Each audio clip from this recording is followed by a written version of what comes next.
Hey everyone, we are here with Gabriel, Gab, going by Gab. Gab is a software engineer, co-founder, and he loves talking about remote operations. He is currently the co-founder and CTO of Voxloud. Thanks for being here with me, Gab.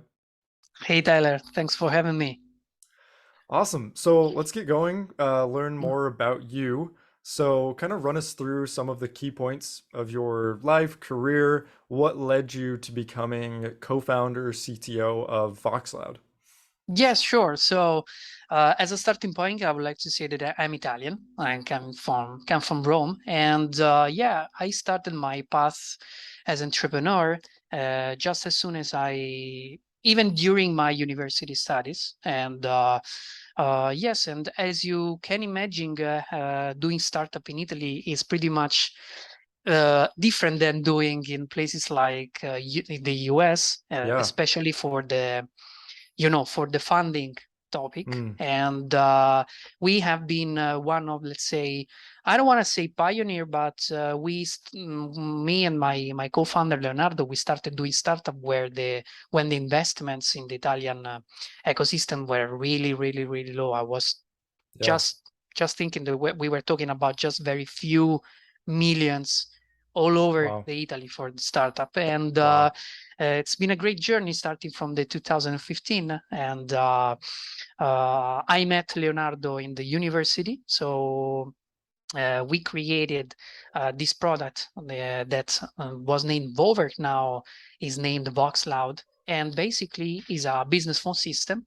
And the value proposition is that you can activate it in 59 seconds. Wow. So, Pretty and fast. yeah, you can just sign up and you are already up and running with a landline number. Nice. And you should just install the app and you are ready to go. And as you can imagine, in 2015, it was something very uncommon in Italy particular. And Hmm. yes, so after 4 years, in fact, we managed to sell the company to a bigger group named Wildix. And we decided to stay to continue growing. And that's how Volver became Voxloud now. And we managed to evolve the company into a full remote one.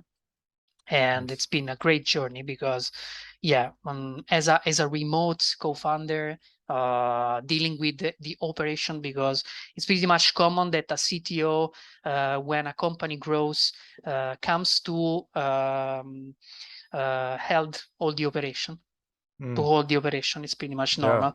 And yeah, I had to learn how to increase the head count by becoming in the meantime full remote, because we became full remote before the pandemic. Gotcha. And it was a great, we have been lucky to do that, because as you can imagine, during the pandemic there was a huge demand for our kind of Right. services. Yeah. And yeah, we at the beginning of the pandemic we were just 15 people, and in just 1 year we became 50. Wow. So it was a really big challenge, Yeah. because yeah, we had to grow a lot while you know continue scaling the operation, hiring, and doing everything remotely. Right. uh, Great challenge. And yeah, that's why I decided also to start sharing this my journey in Yeah. my personal newsletter named The Saturday Remoter, where I Nice. basically share one tip every Saturday about remote management. Oh, awesome. Perfect. Cool. Yeah, so we're gonna get kind of more in depth into each of those points. But first off, one question I wanted to ask is, you mentioned that, the difference in funding was, palpable. There was only a few million across the entire country. So I'm just curious, like, I guess, are there many other, startup founders that you connected with in Italy, or did you look other places for that, I guess, community of other founders? Did you have to like go to the US to find people to chat with and, empathize with, or were you able to find enough in Italy? So for us, what made the difference was the university, because I was really lucky to be a student of the third University of Rome that was having a professor and that was really caring about the startup ecosystem and Awesome. was trying, to connect the university with the very first venture capital in Italy and Mm, the very first, accelerators. awesome. And he built this program for students where students were, pretending only at the beginning to create a startup. Yeah, And that's where I met my co-founder, and we gotcha. ended up to create the startup for real. And Yeah. that was our channel to that allowed us to get in touch with the VCs that were available at the time in the Italian ecosystem, and to get the first money and start building the company, Nice. arriving to the exit. Yeah, that's awesome. And then that co-founder, I mean, and I think you already mentioned it, but you're still with that co-founder, right? You guys have made it kind of all the way past acquisition to now where the company's at today, right? Yeah, and I am, I'm still with my co-founder That's Leonardo, awesome. and Cool. the reason is pretty much simple. It's because after we sold the company, we saw that there was a great opportunity for us to turn our company from a startup into a profitable system, Yeah, profitable company, and that was the biggest challenge for us. Because as I told you before, we started as a startup, and plus we're in an ecosystem that wasn't so developed at the right. moment. And for us, having the opportunity to join in a multinational group, it's been a real was really interesting. And in fact, it's still interesting because we are very focused now on becoming profitable. We are almost very close to the point, and Awesome. I know that you are a bootstrapped company, etc. Yeah. So you know what does it mean, and Yeah. it was great for us to learn about this by growing on one side and also becoming profitable on the other side. Yeah, definitely. Well, yeah, congrats on all the progress you guys have made. Congrats on getting acquired. That's awesome. So yeah, one question I have for you. So I think even on another podcast you mentioned somewhere that like a CTO often becomes kind of like a pseudo COO. So could you go into more detail about that? Like how did how was that kind of transformation for you? Yeah, and yeah, that's true. I managed to read in a lot of places and also here in other podcasts, but that was something that I just realized when I was already a CEO, let's say that. Yeah, Because it's pretty much common, because especially in product companies, it's, I would say, pretty much common where the founders are the CEO and the CTO. No, yeah, and when you start growing and you need to build a more structured operation, it's pretty much natural to let's say to attract this kind of duty as a CTO, because you know the tools, you know how to structure the procedures and whatever. right. And yeah, at the end, I would say that I fell in love with this kind of role, because I saw that I mean the impact is huge that you can make. And in Yeah. fact, in our case, the big challenge for us was to scale the company by also hiring people all over the world. That is not so, let's say, straightforward when you are a company that is in a market that doesn't speak English. Is not Mm, so common, yeah. because as Cognite DA, that uh, you work in English, I guess, and Yeah. it's I don't want to say that it's simple, but it's pretty much Oh yeah. natural to be Yeah. able to outsource to other countries, to Hmm. leverage on countries where you can give great salaries that are lesser compared to US or whatever, no? But Right. it's not so simple when it's about a company that is in a market that doesn't speak English. And Yeah. it's a great challenge, this. Right. And, currently we have people from 18 countries. Wow. And just consider that for us it's a huge achievement, because as for the moment, as of today, the majority of our incomes are still in Europe, and Mm. in countries where English is not the main language. And to structure this, we had to hire in very different countries. So we have people from, just as an example, Argentina, or we have people from Ukraine. We have people from Africa. We have people from Asia, like Yeah. India, Indonesia. Also, we had in the past, and yeah, it depends, of course, on the team, no? Because when it's about Yeah. development, you have a grade of freedom that is different from support and is different from Yeah. sales. So, Very one true. of the biggest challenges, I would say, that it's it's true that when you are structuring a remote team, it's easy to think, okay, now I can hire from all over the world. But it's true from one side, but it's not precisely true on the other side, because to me it depends on the team. Because just as an example, the culture of the culture as a is really important when it's Yeah. about sales. Mm-hmm. Talking about sales, so sales is emotion, as we know. So in order to make good sales, you have to you need a team that where people can be connected, more with the potential customers. And by connected, I would say that can have they can speak in a very similar way. They can understand the same jokes. There are Yes. things Yeah. that looks like to be not so important, but they are. Mm-hmm. And we understood by trying, by failing, by understanding that for us, we identified, depending on the role and depending on the market, the areas where we can leverage more better on remote worker and offer Yeah. better condition to the workers, and on the other side have better results as a company. Right. Wow. Yeah. I mean, that's interesting. That's fascinating. Like, it's not something that, yeah, I typically think about because, like you said, it's very simple for me because we've hired from the Philippines right now, and English is their second language, but often it's, they learned it just as well as their native tongue of Tagalog, or whatever dialect, they had in the Philippines. And so, yeah, I mean, that brings up so many other issues or just complexities, right?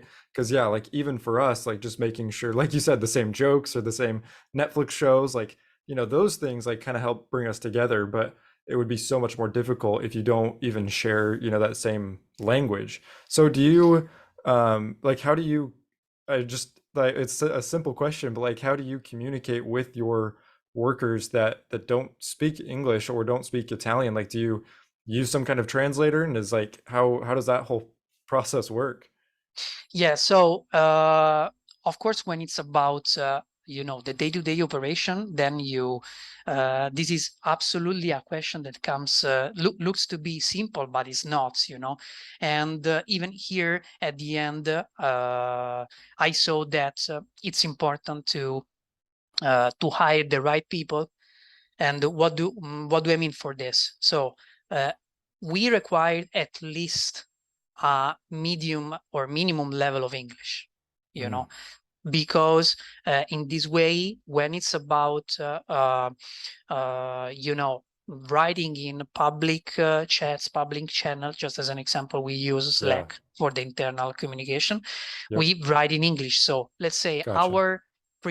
principal our principal language, it's English, but it's important to keep as much as possible the communication asynchronous. Why?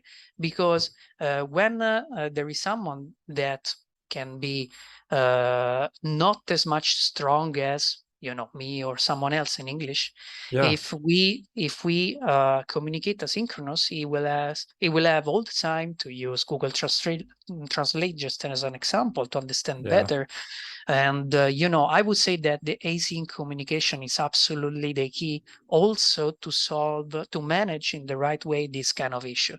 Because what I saw, and I did this mistake in the past, is that you started by saying, okay, everyone should have a high level of English, nothing less than that. Okay, this is let's say, obvious solution for a problem like this, but sometimes if you apply such kind of restriction, you could lose the possibility to work with people that can bring you an incredible value, such as an Yeah. example. Let's talk about, I don't know, since I'm Italian, the Italian market. We are having incredible results with in terms of support and customer success by working with people from Argentina. No, Mm. why? Because the majority of people from Argentina have Italian Hmm. origins, and Yeah. so you can find a lot of people that can speak Italian. And so even from a culture point of view, we are pretty much similar. So, Yeah. and here came up the connection that can be established in a simpler way. Um, and but even we have people that are from Argentina, but they have perfect English. But we have as well people that don't have a perfect English, Yep. but they are doing an amazing job. So Right. by working asynchronously, plus having a well-defined communication framework and well-defined rule and procedures, this problem that you are mentioning is totally manageable without any problem. But of Yeah. course, a minimum of English is always Yeah. needed.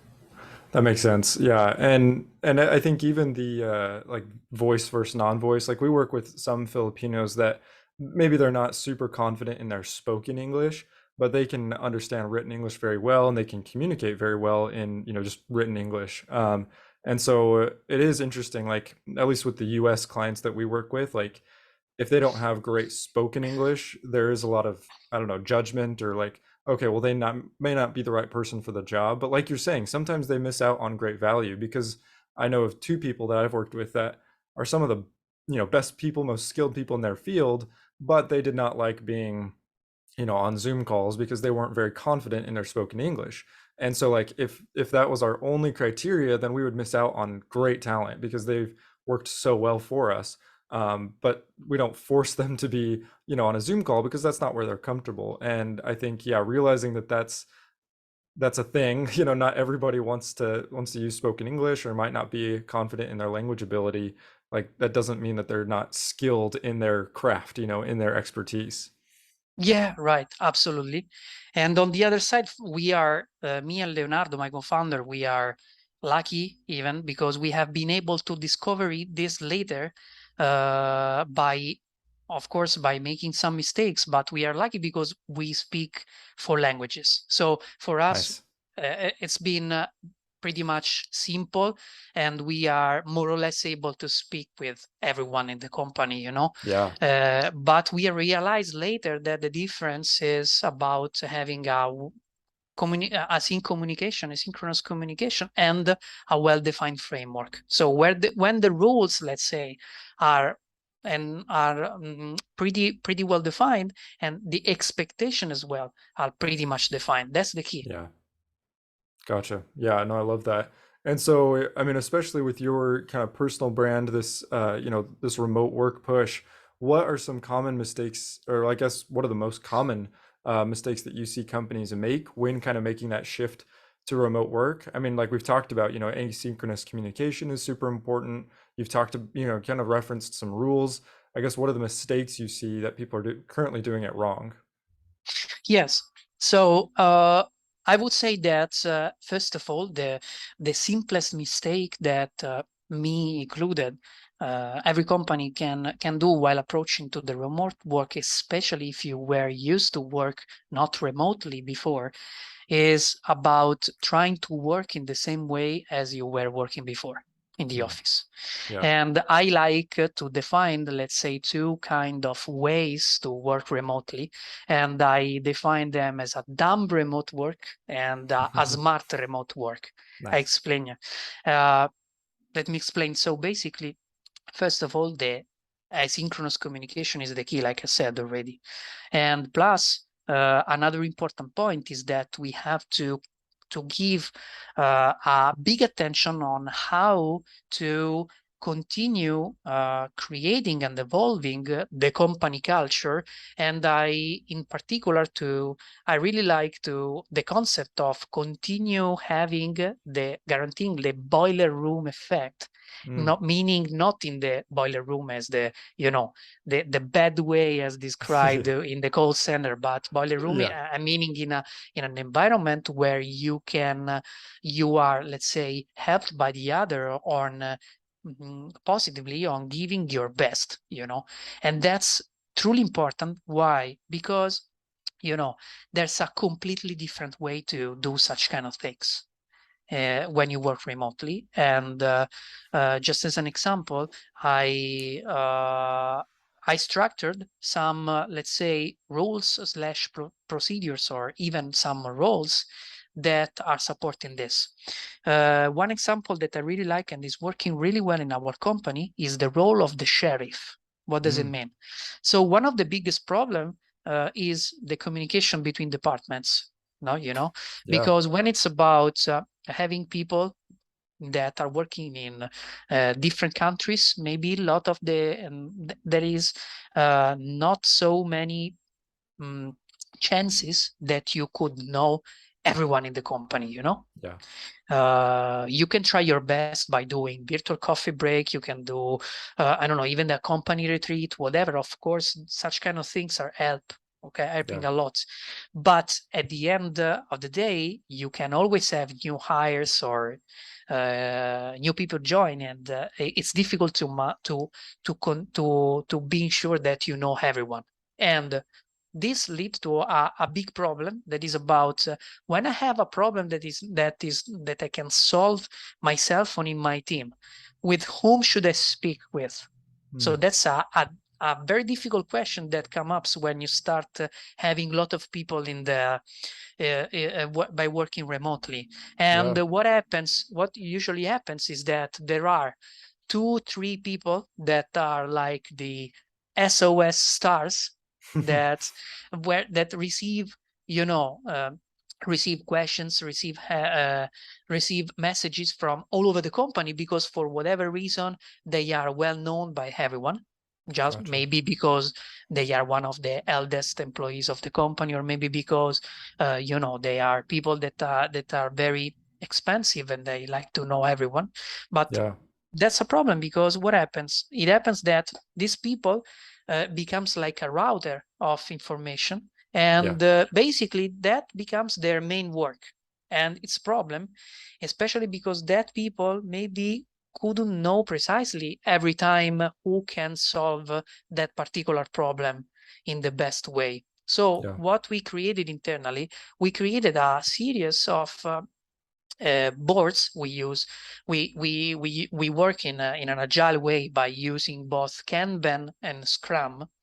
And we created some Kanban board, like a Trello board, just as an example, Yeah. where that we call them support something. So it Mm. can be a board of technical support, a board of administration support, a Yep. board of sales support, and we have basically support boards for the main topics, Gotcha. Yeah. where people, instead of talking with someone directly, first of all, they have to create a card in this new board. Why?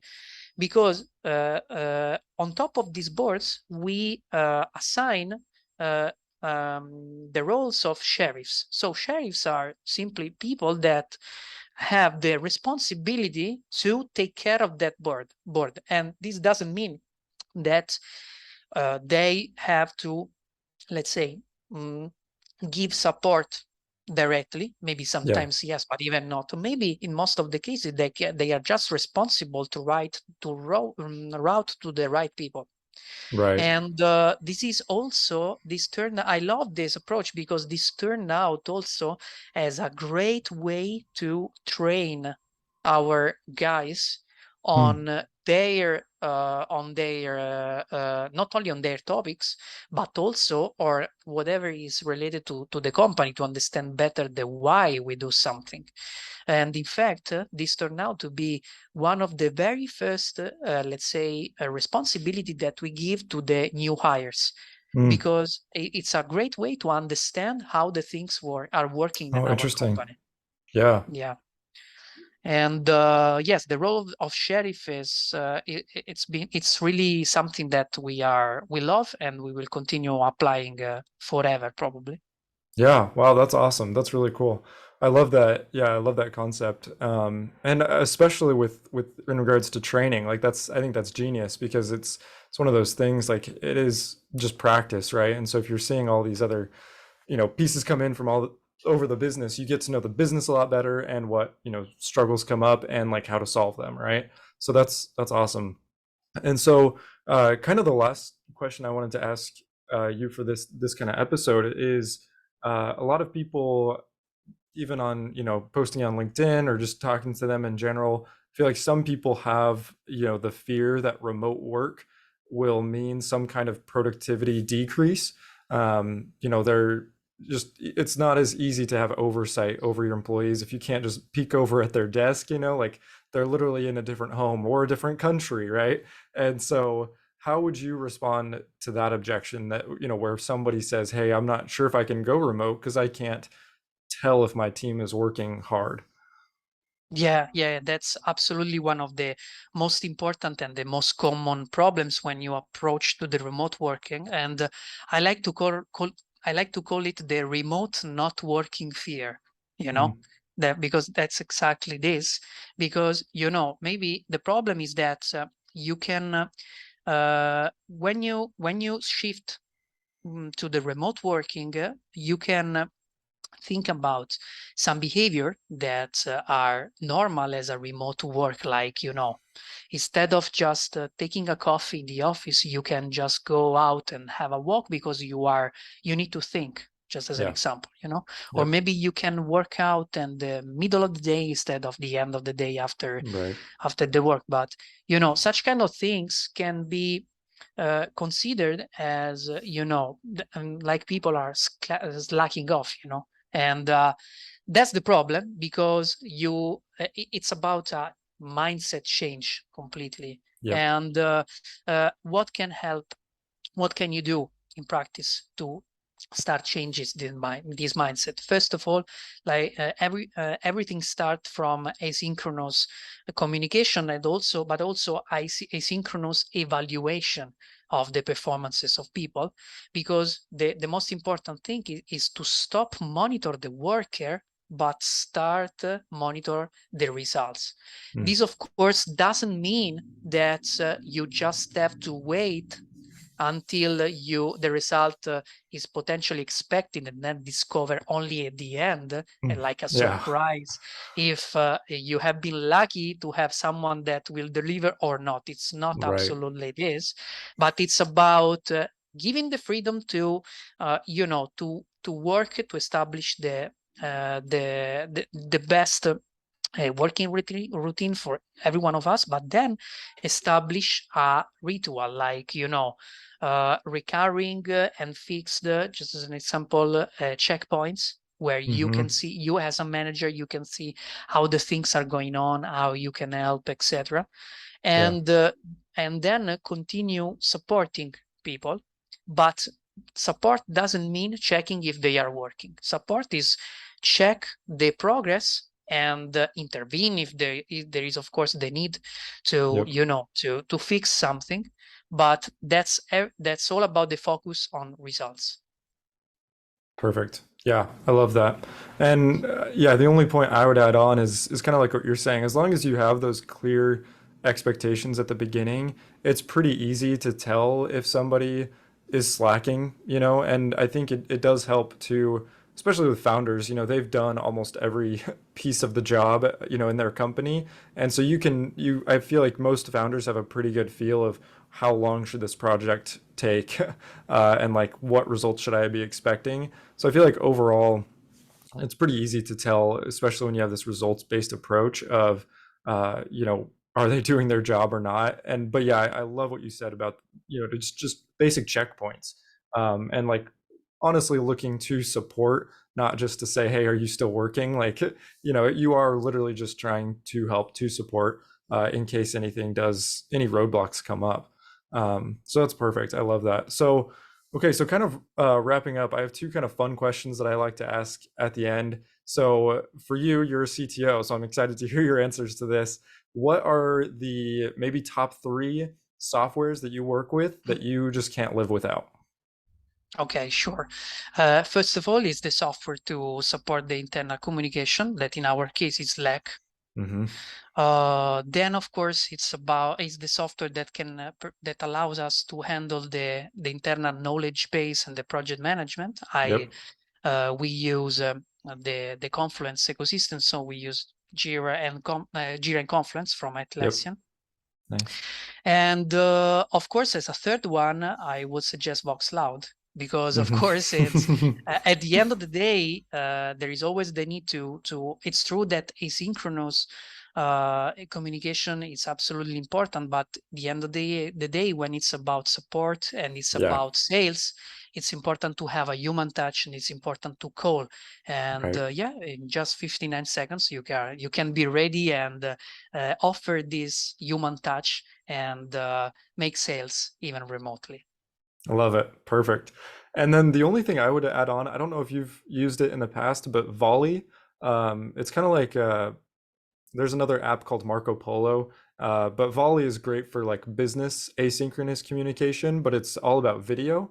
So it may not work, you know, like we've talked about previously, you know, if your team isn't really confident in their spoken English, like that might not work super well. But especially in the US, if you have a US based, you know, remote team, or just, you know, people that all speak the same language, we love Volley. That's been a really great tool. And it's very similar to Slack, but it's a lot easier to just speak, you know, what you're saying. And like if you're, especially for like training videos and things like that, it's kind of like Loom, just, you know, pre-recorded videos basically. So my last kind of fun question is, you know, as a CTO, you kind of also became a COO. So I'm interested to hear your answer. How many unread emails do you have in your inbox? Ooh, you made a tough question to me, because I'm not that kind of guy that has the zero email Uh-huh. badge in Gmail. But That's okay. me and my co-founder Leo, we are exactly the opposite. Because if Yeah. Leo has one unread email, Uh-huh. is just get crazy. While every time I really love to show my Gmail badge to him, because I have like Yeah. thousands of email at the end. Because honestly, the more I go ahead, the less I use emails, Mm, because I just use emails for let's say important external communication, like yeah. intros or Right. commercial purposes, or etc. Because in my own opinion, I think that for whatever is concerned to, let's say, operation and internal management, there are better channels than the Yeah. email. So Very true. and you can easily get overwhelmed by notification, exactly like me, and at the end you just came up to see that badge of Gmail that is like as a huge number, and you just Yeah. don't read it anymore. Right. Yep. Cool. Well, yeah, no, I mean that's totally fine. Like I feel like I usually run into people, there's usually kind of, you know, a partnership where one has thousands of emails and the other has zero. And like that usually that's a perfect partnership. Like usually that works perfectly well. So yeah, no issues there. Awesome. Well, yeah, this has been super fun. I would say just to kind of finish things off, do you have any kind of call to action for my audience? Anything that you want to leave the audience with? How do they get in touch with you? How do they support you? Yes, so thanks. I suggest you get to take a look to my website, is gabrieleproni.com, and where I share every week in a newsletter form one tip about what I'm doing, and the one tip about remote management, and that's the best way to get in touch with me. And I am connected with already with a lot of entrepreneurs and managers, and I really love every time to get answers and answer personally every time. So just that, I wait for you. Perfect. Awesome. Well, thank you so much. Thank you for being on the show. And yeah, look forward to releasing it and sharing it with everyone. Thank you, Tyler.